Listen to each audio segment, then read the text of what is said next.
Welcome to the Elevate and Dominate podcast, where we dive deep into the world of dominance and submission, kink, and everything BDSM. I'm Goddess Arroya, here to challenge the myths, break down taboos, and empower you in your journey.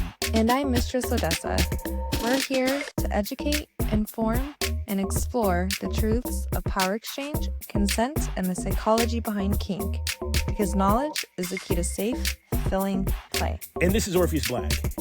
This isn't about play. It's about connection, growth, and understanding the deeper layers of dominance and submission. So whether you're a seasoned player or just beginning your journey, this is for you. Let's elevate the conversation And dominate the narrative. Welcome to Elevate and Dominate. Dominate. Greetings, lovely listener. You're fine. Welcome back to the Elevate and Dominate podcast, where power meets play and we explore the depths of identity, healing, and liberation today. I am your host, Goddess Arroya. I forgot my name. And today's episode, we are honored to have Doc Domina, a pro-dom, professional bodybuilder, clinical psychologist, and social justice advocate. Doc's work seamlessly integrates kink awareness with mental health, embodiment, and radical acceptance, especially for marginalized communities. We delve into how identity work takes many forms and how play can be a powerful tool for healing and self-discovery. Joining me today are my esteemed co-host, Mistress Odessa, and Guru Orpheus Black.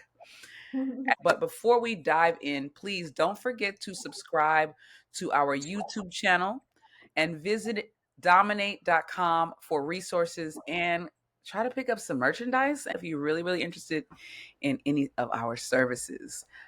And please support us on Patreon by going to patreon.com/elevate and dominate. Thank you. We have some new members. I'm going to say a few of those members' names because it is important for us to let you know that thank you for joining our Patreon. We really enjoy giving you information and behind the scenes content. So thank you again. We have a new member, John. We have Pillory Slave, Erica Shearard, Harlan, Robert, Jonathan Lopez. And we want to thank you for becoming a Patreon member. That is a wonderful thing. We've definitely been trying to grow our Patreon, and we do have a challenge. I just sent the message out to everyone yesterday. And so what it is if we get 100 Patreon members, I will do the show in lingerie. Ooh. If we have 200, Odessa will do the show in a bikini. And if we get 500,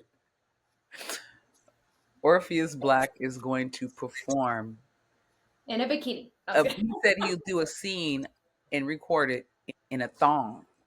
Shut up. I'm gonna buy some bots just so I can see that. Did you not say that you would do the thong? Wait. So what had happened was, just saying what had happened.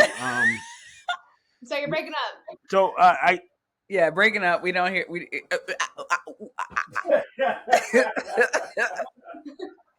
You agreed to wear the thong. I'll tell you what, Orpheus, if he gets to 500, I will wear lingerie while I watch you do your. Wait, I'm saying it was a joke. It was a joke. No, he was saying that because he didn't think we can get 500 Patreon members. But you know what? People would like to hold you to your word. So and I'd like to buy bots. No, I don't know if you just heard that. We just got 2 new members right now. So I don't know. So all we need is what, 1,000 more? And we're no, good? no. You said 500. That's not what I heard. What I heard was 1,100. No. Oh, well, security said we ain't doing no thong over here. She said she will fuck us all up. We don't want this. We don't. But Not the way but you walked in here and said it's slow and quiet. I definitely don't want that. the way I remember it is Odessa was, if we got 20 people, Odessa would do No, it. you are making up stuff now. That's not. No, That's what I that's heard. not how it Somebody went. mute Odessa right now. You know what I mean? So I'll put it to you this way: I can do this podcast in lingerie the next time we do it, but you have to commit to something risque. That apparently thong is out of the question because security. I'll support security. I respect security, and I say okay, but I'll do lingerie the next time if you do some booty chops or something. I don't know. There we go. Now I said that if we get 3,000, that I would do it. You know what? I think I'm gonna have to pull up the records. I'm sure it wasn't 1,000. I don't believe you got it. I don't believe you have it. So it's actually like, do you need a trainer for your bikini? clip. As long as you ain't stabbing me in the butt with stuff. Nope, you didn't consent to that. So none of that. And you gotta pay for that. I gotta tell you, Dr. Domina, as soon as you popped on the thing, I felt like 20 pounds heavier. I feel like fat. Right. You know what I'm saying? It's like ridiculous. I'm trying to keep my arms down. I'm like, hold on. You know what I'm saying? No. The level of inadequacy that happened just now.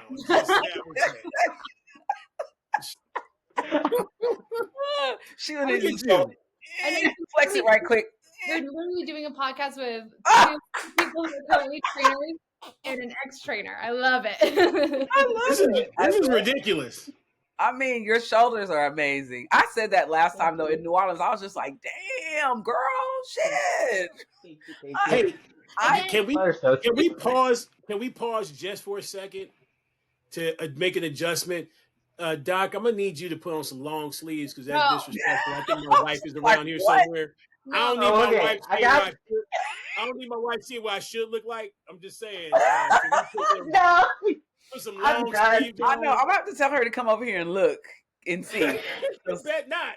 I mean, it just looks good. It looks really good. Security, contact the guns. The gun show for real. I'm rolling. Oh my gosh, y'all are the sweetest. Like, thank you. We're just I'm like, I got some layers. You got some layers. No. Yes, for sure. No. Oh man. So I'm glad that you are. And I think this is the most I've seen Orpheus kind of like do this. Needles. Hold myself, you know. I'm like, that brings, like, not at your expense, but like that's the type of stuff that brings me joy. Where I'm like, yay, like we're getting like I appreciate you. You like when you make people uncomfortable. Gotcha. That's I love to go to McDonald's and make you feel fat. Like, I'm just gonna pull up in the line and just nah, not like that. Not like that. Like the needles. Like, no body shaming. So now, unless it's like a fit, then I shame them. Wait. I gotta say, this can play into a type of humiliation play, right? Where you can play with body. It's not body shaming; it's body humiliation, or using your physique degradation as almost a cuckolding type of thing, right? Talk to me about that. How does that work for you? Yeah, no, that was exactly the fit subs. So in that, like, then it's consensual that they literally want me to degrade them. So I'm like, oh no, wait.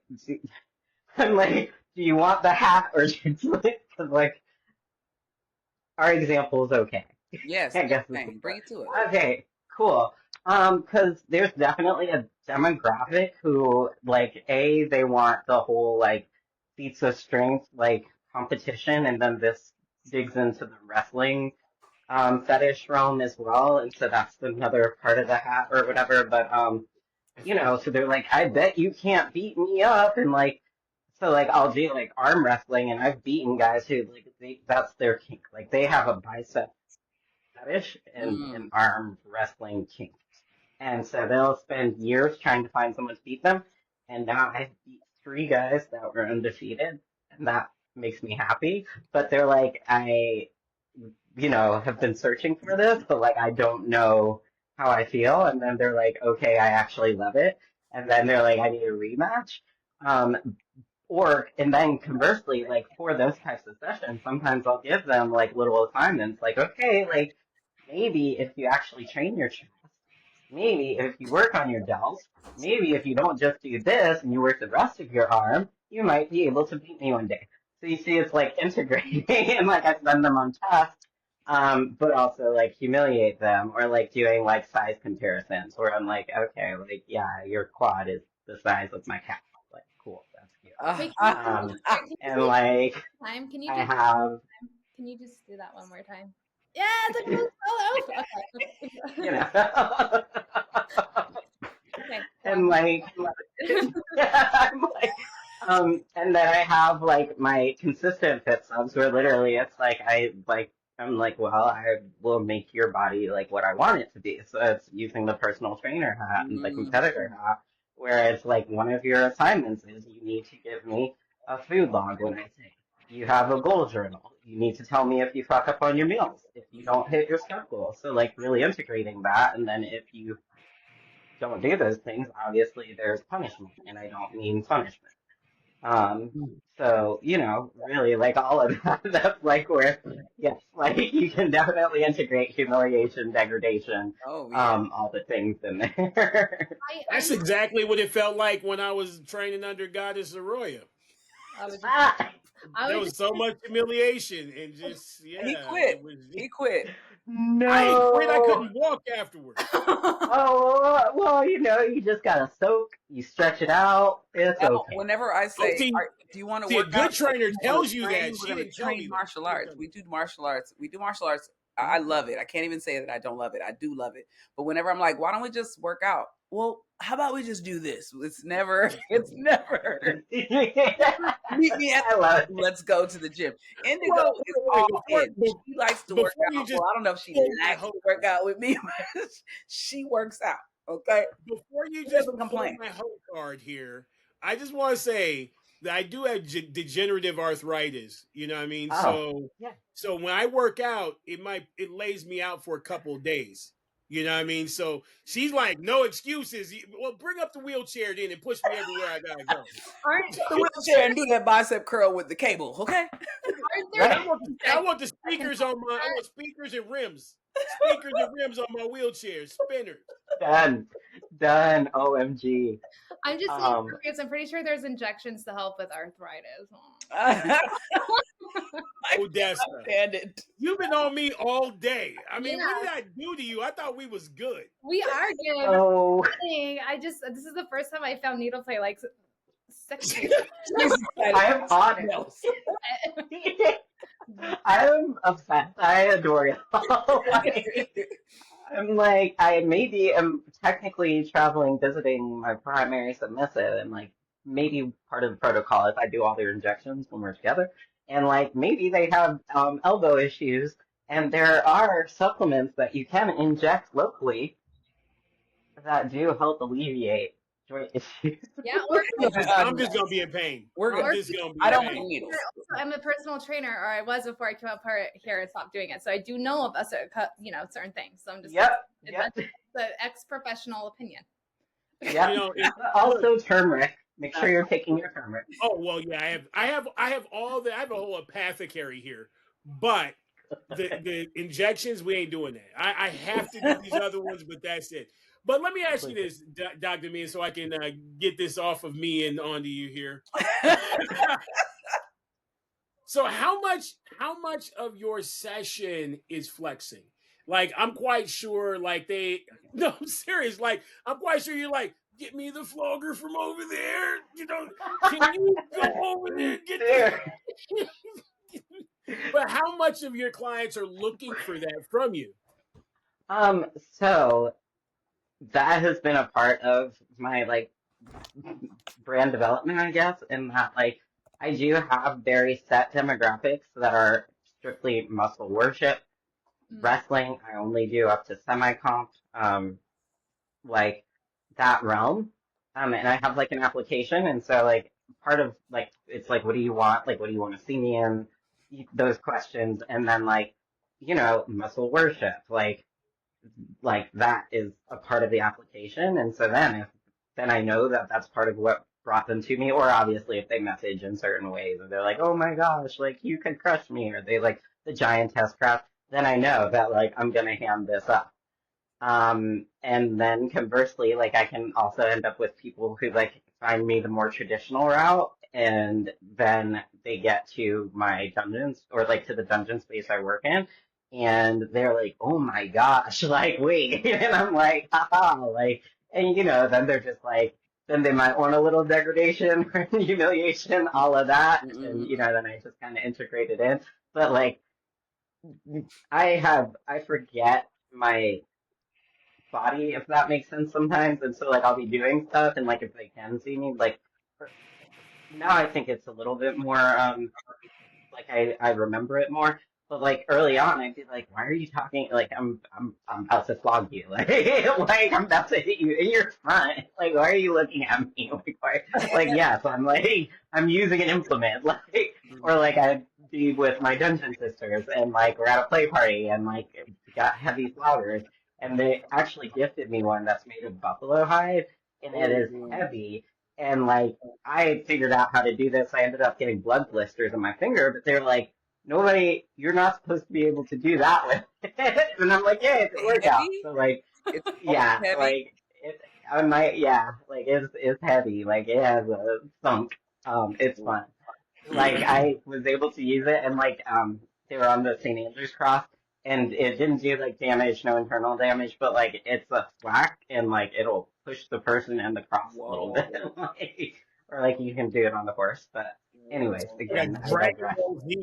Dragon Ball Z Kamehameha with the flogger just blowing through the wall. I can just see it like an X shape going through the wall of the studio. Like,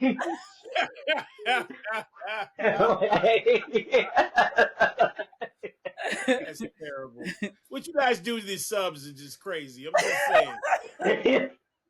What I think is so interesting though is just how different like just to move this into a gender conversation, like when you're identified as a male dom, what's on the menu is a little bit different than when you're a femdom, right, or identify as a femdom.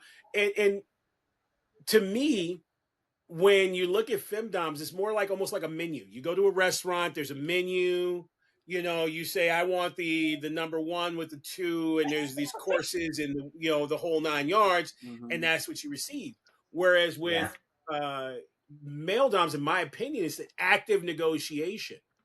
Right? It's like we're kind of actively negotiating whether it's the lead in, the intro, the body language, the catharsis, the heavy breathing, whatever it is, all the way through to like aftercare and debrief.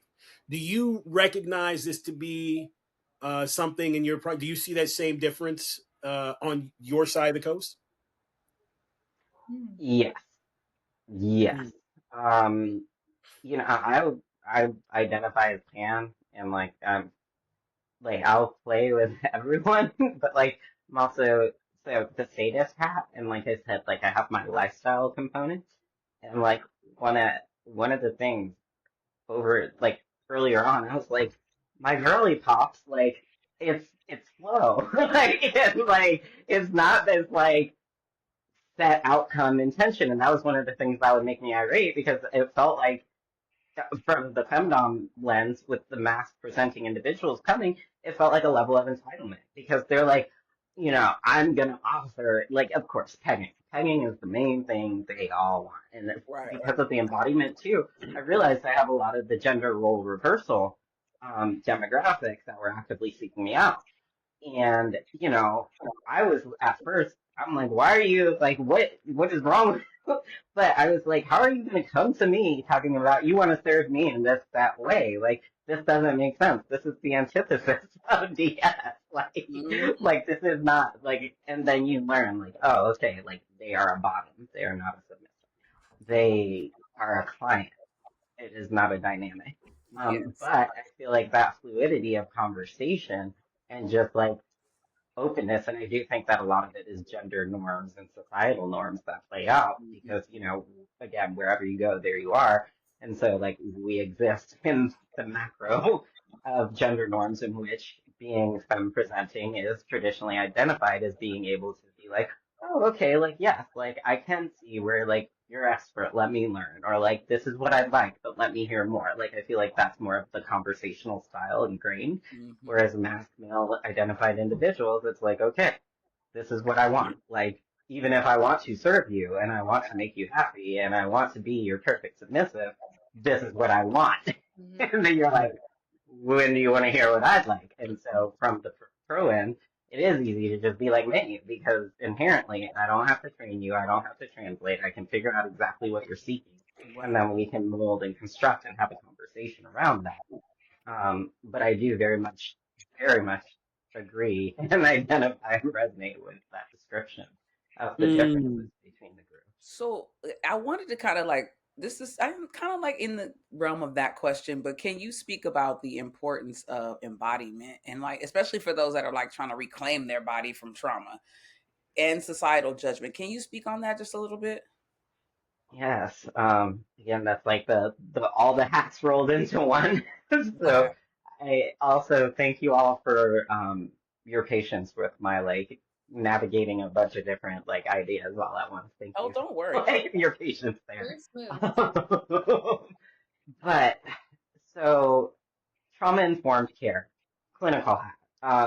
Trauma informed care. So if we think about tapping, if we think about EMDR, if we think about things in which we are able to reconnect with our body and re-narrate experiences we've had so that we can feel safe, and then we translate that to exercise, Mm, finding a rhythm, navigating pain and experiencing it as something that is both enmeshed with goal orientation and is also something that can, from like the neuropam lens, it's getting you the endorphins, the dopamine, the serotonin.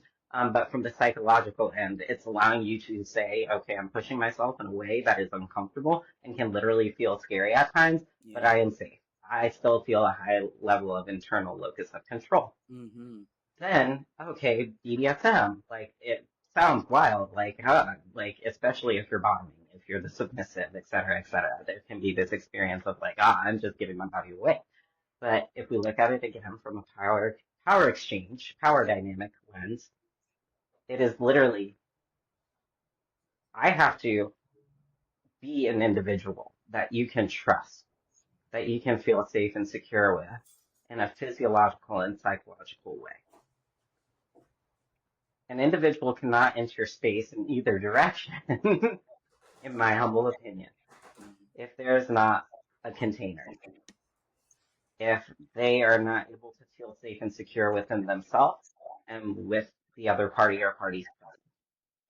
And so, in order to be able to do that, one has to be connected with at least some sense of self. Now, bringing it to that trauma informed care lens, for example, impact play. That rhythm allows an individual to be able to connect with their body at times in a way that to the outside world can be perceived as traumatic, scary, painful. But because there is that space of trust and mutual understanding and learning from the top, the dominant, of how their body responds and like what they can and can't take and what space they're in, it allows them to engage in a space, just like the workout, for example, where they're able to connect with their body and say, like, I am enduring this pain, I'm enduring this situation, and there's someone else going through it with me, and I trust them, and I'm also trusting myself to go through it. So it's allowing ourselves to then integrate and feel more safe and secure in our body in circumstances that would otherwise be terrifying, which allows us to re-narrate past traumas, for example, past experiences, past fears. Um, yeah, that's in a nutshell. I know, rambling again, That's but great. like, That's great. Yeah. You know what I think is interesting is the lens is framed from the perspective of a sadist, right? Because you often won't hear sadists talk about trauma informed care, right, right? And so that's a very rare perspective to get from someone within the framework of this community. Most sadists are very much, my way or the highway, Like, and it's literally the embodiment. Usually, not in this case, but you know, your body, my choice is kind of the Right. narrative with the sadist, right? And it again, to take it into a gendered space. Most cisgendered women who play within the framework of this trauma informed care often means me not making an assumption about the type of care you need. That based on your Right. trauma, you will inform me about how to care for you. Mm-hmm. Right? That's like trauma informed care within that perspective, for not as a sadist, but more as a spiritual perspective. So Yeah. I think that lens that you're providing is a very unique one to the conversation that we're having around trauma informed care. Mm-hmm. Oh, thank you. Yeah, because know, I identify with the sadist component in that pain has always, I mean, that's been what drives what I find fascinating. And so it's at times perceived as like from a punishment lens or an ill intention. But conversely, like I said, I've got my masochistic layers within myself. And so exploring that even, it's like, no, like there are ways, again, bringing it to the training lens where it can be cathartic, it can be restorative. And I know that for myself by learning myself because I'm with myself 24/7. Now translate that to externals. And, you learn a play partner. You engage with them multiple times. Mm-hmm. You learn more and more about their history. And you get to a space where they're like, okay, like, my limits are becoming smaller and smaller. Mm-hmm. And so, like, I enjoy pain from a mutual gain standpoint because I like having toys that like I can continually play with, and I like being able to provide praise for what they can withstand. And that brings it back also to the trauma informed care hat, where it's like, again, like, cool, day one, some of the stuff I say I'm gonna do to you would probably make you run for the hills. But you learn the human body, you learn anatomy, like tempo, sensory integration, like shameless plug for my sensory sadism class that I'm going to be teaching at Frolicon, but like utilizing different components of the body because sometimes, like you said, people are like, your body, my choice, and then they'll hyperfixate on one part of the body or one specific act, and then that burns your bottom out. Mm-hmm. You've got a whole canvas. Like, I like to perceive pain as art. So I can get more bang for my buck, so to speak, if I'm utilizing Mm. different palettes and different parts of the canvas. And so I get my fill. But conversely, then individuals are, like, of course, you've got your people that are like, I want 10 out the gates, and, you play with them for a while, and they're like, they mean it, they want 10 out the gates, but that's not most people. Mm-hmm. But, learning different ways that you can get that 10 out the gates feel. Mm. Or building individuals who are like, no, it's never, like, I don't want you to, like, spank me, touch me, anything. And you're like, okay, cool. And then you integrate some mind fucks. And they're like, I don't want anything impacts me, anything, but, like, I like breath play. And then you build up to waterboarding. And it's like, okay, cool Oh. beans. Like, you got these, building. And yes, at the end of the day, then it is kind of like your body has definitely become a lot of my choice, but it's packaging. And so again, maybe that is that gendered approach. Can you talk about the Maybe. breath play? You know that's one of my favorite things. So, integrates well with the wrestling scene. Love it. Love it. Also, when I think a lot of people probably like early on and well, I maybe over or oversimplifying, but I do feel like some engagement with breath play can be common, even in like the more vanilla spaces. Mm-hmm. But that's also where the danger can be. Um, I like using implements. I love using body parts. That overlaps with the wrestling. I like case sitting, which can definitely be a form of breath play, as we know. And I like integrating degradation.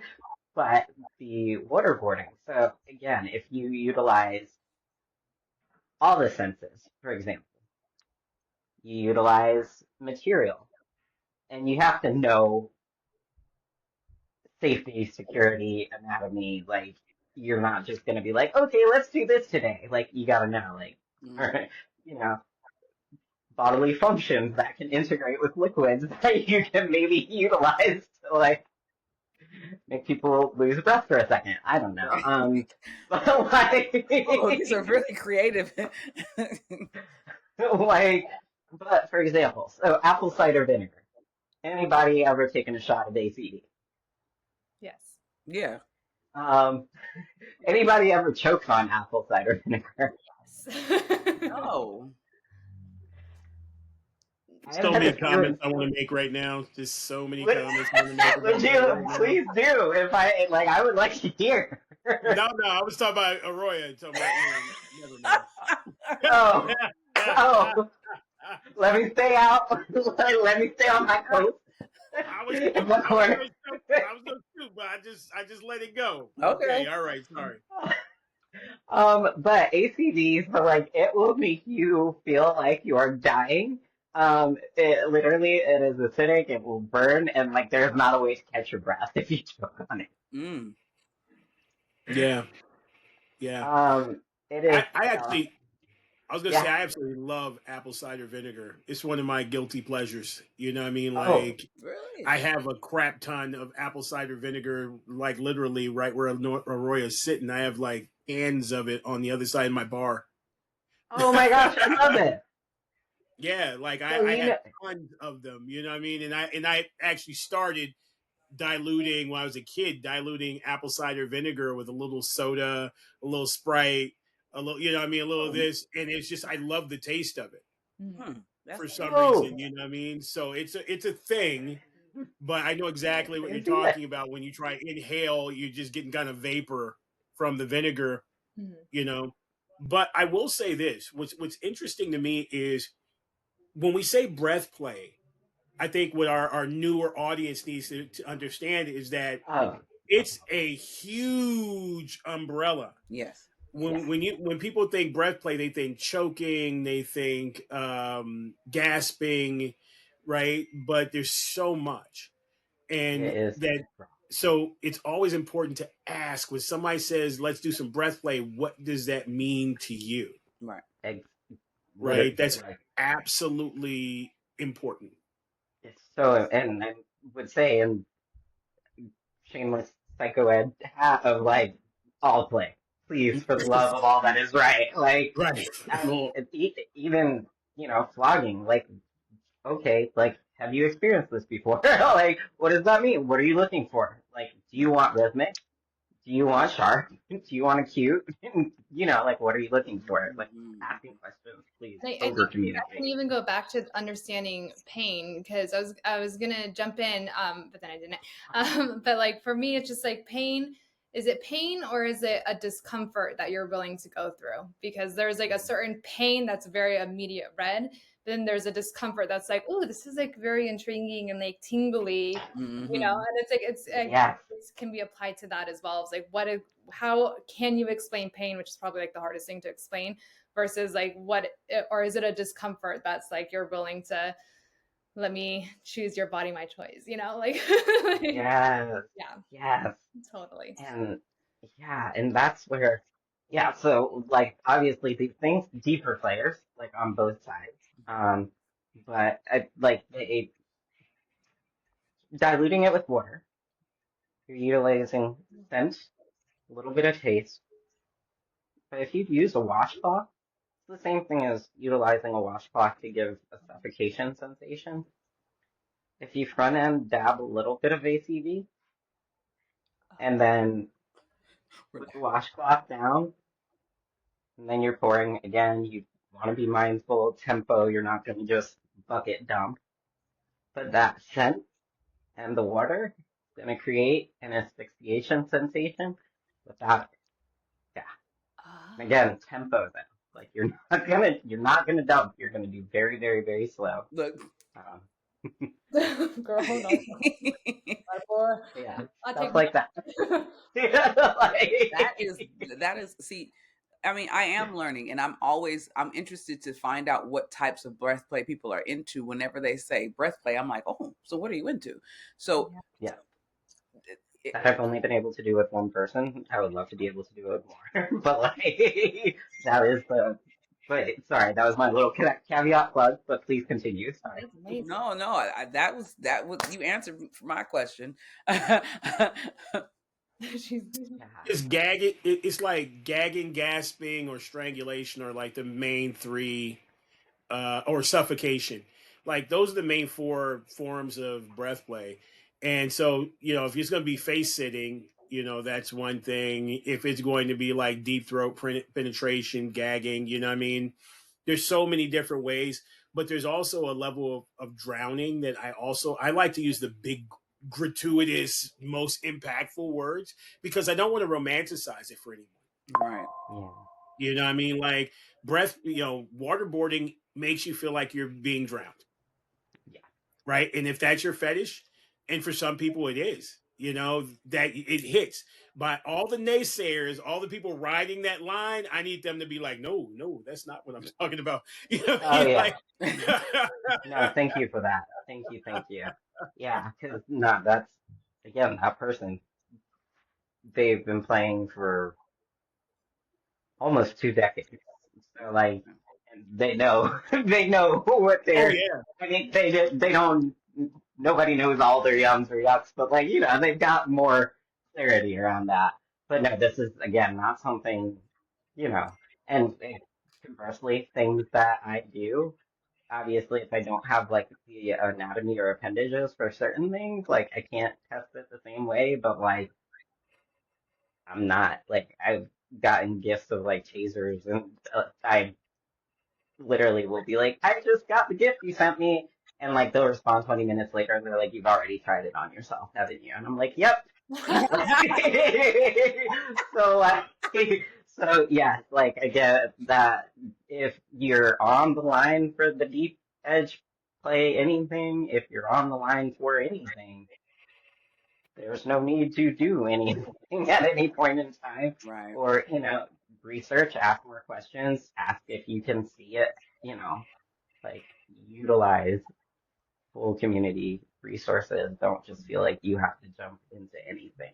And also, for your tops, for your doms, like, they don't have to do everything, but like it's nice if they definitely experience layers of things and aren't just like doing shit willy nilly. Because everybody's got to be safe.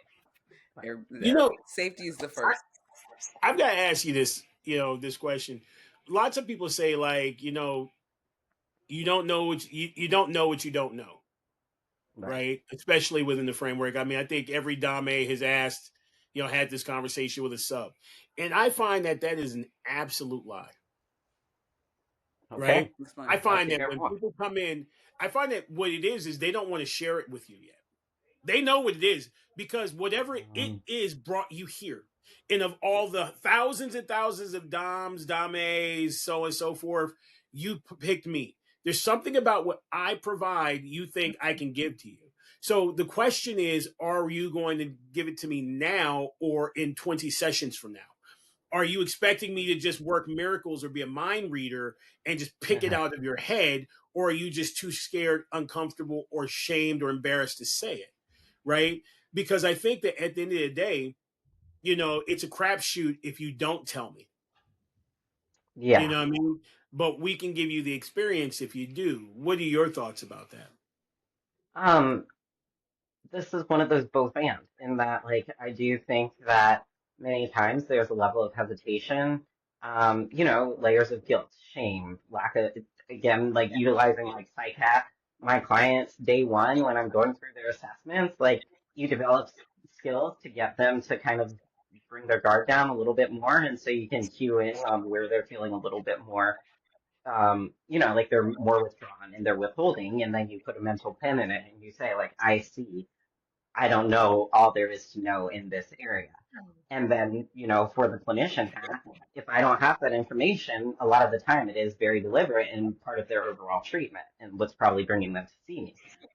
But again, there's those guilt and shame layers. And so meeting them where they're at, it's like, okay, like I see that you're not in a space where you want to share this, but how do I get your needs met? How do I get my needs met with what we have in the here and now? And then that explicit communication, like, hey, okay, like if you say, that I have no limits, red doesn't exist for me. Oh bunny, don't play with the world like that. Don't do it. But like that's where you're like, hey, okay, like that's where you're gonna get yourself in trouble. It's my obligation to tell you that's gonna get you in trouble. So, insert egregious scenario. Are you gonna let me do that to you? No, you're not. Okay, so you got a limit. That's a limit right there. Right. And so then that's where you can kind of bring in that whole like, okay, it sounds like you know a little bit more than you thought you knew. And then conversely, because of guilt, shame, lack of exposure, there are sometimes things where people are like, hey, I had no clue because I literally had no frame of reference. But those are two different kind of hats. So like one comes with rapport, and then the other one comes with rapport, and then they trust you to teach them things that they wouldn't have encountered otherwise. But I mean, hands down, like across the board, a lot of the time there are people who are like, oh, I don't know what I'm looking for. I think I maybe heard that like there might be this thing that happens here. And you're like, use your words, use your words. Mm-hmm. But that's where again emphasizing that like, yes, it is you giving me your power. But guess what? In order for you to give me your power, I have to be able to hold it. And if you give me nothing to work with, then I have no power to hold. I have no power to work with. Mm-hmm. There's like I use this parable. It's like it goes, you want me to top you the way you would top you if you were me. May I borrow that in the future? It's a paraphrase on another person's thing, but that's to me what often I find within the framework. And look, and we're all professionals here, and everybody's head is nodding because we've all confronted that. And how important do you think it is for a person to do the internal work before they show up to a session and be able to have that transformative scene that's going to give them exactly what they want? I mean, we have to know ourselves. Like, again, like with clients, if I have a kiwi allergy and my partner keeps making kiwi salads for me, and my tongue swells and I have a reaction and I can't pinpoint what's causing the reaction, I can't communicate to my partner that I need them to stop making the fucking kiwi salad. Mm-hmm. Now, then if I learn, hey, I have a kiwi allergy, oh no, but my partner likes making this salad for me, and I choose not to speak up,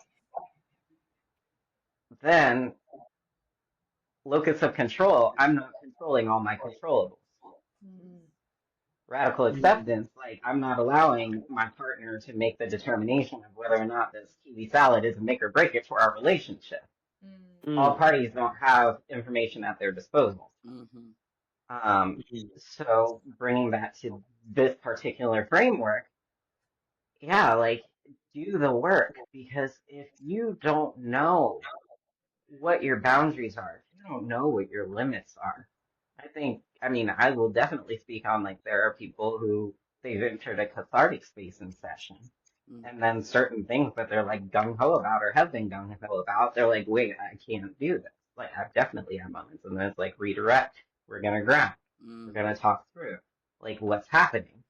That,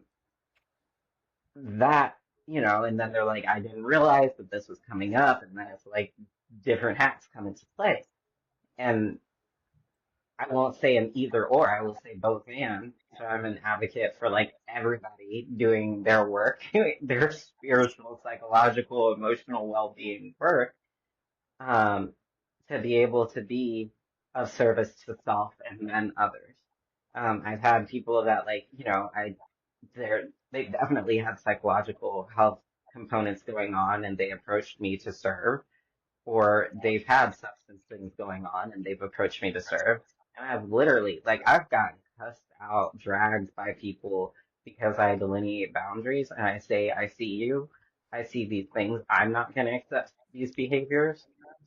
And they're like, you're just money hungry. You're just X, Y, and Z. And I'm like, no, it's that like there isn't enough money for me to deal with this because I can see for different reasons exactly how this will play out. And Mm-hmm. I need you to be safe and healthy because otherwise this is going to be toxic as shit for all parties involved. Right. And then, eventually some of them come around and do the work. And then these, the individuals I'm referencing, like, are still, I'm still working with them, still in connection, under consideration, etc. But it's, like you said, people are seeking these things out for different reasons, and sometimes they know those reasons, and sometimes they don't. And Mm-hmm. so if I'm asking you, like, what sensation are you looking for? What experience are you looking for? And you have no words for it, or no parallel that you can draw, then I'm not going to use like red flag, green flag, but like that's something that I'm going to explore further with them because it's like if you don't know what you're seeking and you don't know what's safe and what's not safe, like we shouldn't like I can do some little like psychoeducation mini session stuff and like do some here's a 1, here's a 2. But like that's not going to be a deep session. That's going to be psychoeducation. Mm-hmm. Yeah, absolutely. I think it's important to kind of also mention to the newer audience that you're not paying a dame for a session. You're paying them for their expertise. You're paying them for their training. You're paying them to show up. You're paying them to make sure that you don't get harmed in the process. You're paying for a safe space. You're paying for the opportunity to express yourself and to be seen. That's what you're paying for. You're not paying for effort. You're not Mm. paying for intensity. You're not paying for pain. You're paying for a professional to guide you on this journey, this exploration that you can't take by yourself, right? And to me, that's a really important fact that you're kind of illuminating here. That it's really important for people to understand the full scope of who we are and what we do as professionals, right? And so as we're moving through, I think for me, the self work really begins with what do you want? Right? Just ask yourself what you want. Not whether it's legal, not whether it's good for you, not whether it's if somebody found out about it, they're going to beat you up. I don't want any of those things. Just get comfortable with thinking about what you want. Then get comfortable with saying what you want. Then figure out who you want to tell what you want, right? And then create a protocol to be able to receive what you want, and then be able to debrief and integrate what it is.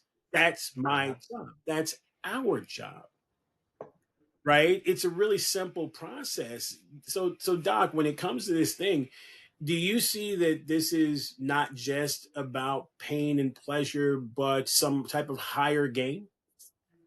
Oh, for sure. For sure, for sure. Um, yeah, and like I would hands down say it is not only therapy, it is not a replacement, but I do think that much of it can be therapeutic, restorative, whether it be from a relational lens, not just the physicality of it, but Right. like from an interpersonal and relational lens. Even if it's like I only see this person one time, but they're like, hey, like I've never been able to do X, Y, and Z, or I've never had this experience, like, and whether it confirms that I am into this or it confirms that I'm not into this, like all of that, I think is invaluable. I think it's very intimate. Um, I think that yeah, it's a layer of intimacy that goes beyond your traditional frameworks of how people tend to converse around pleasure and pain in this realm. Mm-hmm. Um, Mm, yeah, it's relational. Right. thank you. Well, Doc, I really we have definitely we haven't gone past our time. We are right on time, and this has been a great interview. I cannot wait to see you in person. We had so much fun, and I cannot wait to see you again. And Yes, same. I want you to I want to thank you for showing us how healing and power can walk hand in hand. And before we go, can you please tell all of our listeners where they can find you? Anything like that. And can I also tell you like events that they can find All me? all of it. Go for it. Well, So okay, Domina7 on IG, Domina on Fet, on Linktree. On Linktree, it'll take you to all the things. So Domina, Linktree, very efficient. Um, all the portals, vanilla and spicy. And events. So I will be teaching at Frolicon, sensory sadism. So teaching around the things we dabbled on. But I'm also going to be, I just found out I'm leading a panel on, so black in fetish, not black as a fetish. So discussing Is that going to be identity. streamed? I am trying to find that out, and I'm also trying to find participants that can confirm. So anybody going to Frolicon, shameless plug. I'm trying to compile that, but I'm hoping that it will be streamed.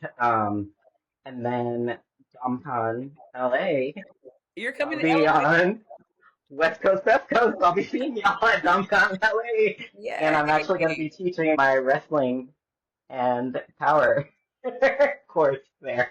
So Oh, wait. We're wrestling? What? I one of but yes, I'm going to be teaching a wrestling course at DomCon LA. So I might have to volunteer. I'm just saying, I might have to get in there. I'm like, I know one person who is confirmed. Y'all know that, and they're so like you can be an unwilling participant.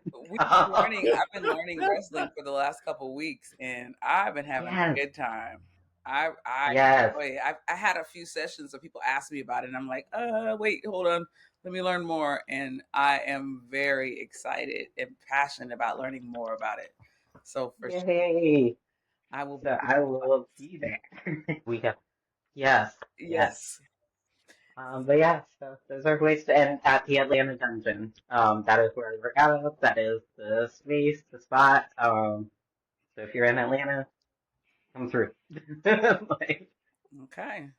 And to all of our listeners, thank you for being here with us. Be sure to subscribe to our YouTube. Don't forget, and dominate.com. And join the inner circle by joining patreon.com/elevate and dominate. And always, as we end this show, remember, keep elevating, keep dominating, and you see my tits? I was like, not you, Doc. No. Doc, no. Yes, baby. Tits Yes. up. No, we're not having that. You just Tits already up. hurt my feelings. I'm out. That's it. We will see you in LA very, very soon. I cannot wait. yes, same. Thank you all so much. Thank you. Initiation, a bold new event hosted by myself, Goddess Arroya Lessons, and Sir Orpheus Black. Step into a night of exploration, power, and intention. Thank you for joining us on another episode of the Elevate and Dominate podcast. We hope you enjoyed your time with us. Remember, the journey doesn't end here. Stay tuned every other week as we continue to unravel the mysteries of dominance and submission with a twist. Don't forget to follow us on social media for updates and share your thoughts using hashtag Elevate and DOMMENATE. Until next time, embrace your desires, explore the unknown, and always remember, power is meant to be shared.